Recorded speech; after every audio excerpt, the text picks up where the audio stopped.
are doubtful that the RBA will be cutting rates this time. In fact, we don't really see RBA action until early next year. However, we do think Aussie, by and large, has some positive factors going forward. So, number one is, unlike the U.S. and Europe, it has successfully contained the pandemic. And on top of that, it is surfing on the Asian economic recovery, which is expected to continue driving Australian exports ahead. And also, Australian current account, which is perennially in deficit, has shifted into increasingly positive territory in recent quarters. So these are I think, very important positive factors for the Aussie. And finally, I mean, we are going to see very large fiscal stimulus continuing in Australia. However, the debt to GDP ratio in Australia is still generally lower than what we are seeing in the U.S. and in Western Europe.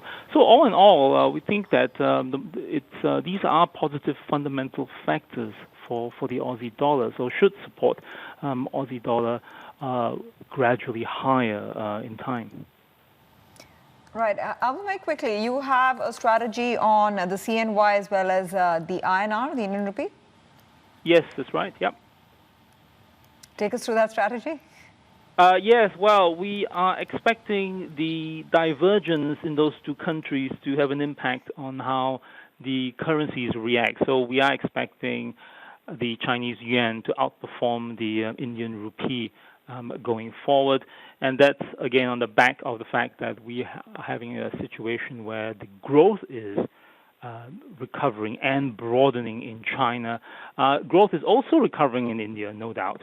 But the pandemic remains untamed, and that is continuing to drag on the Indian recovery. And on top of that, we do expect that the RBI will be turning increasingly to unconventional policies going forward. At the same time, in China, we have the PBOC actually tightening policy implicitly, and you can see this by Chinese interest rates on a gradual uptrend in the last few months.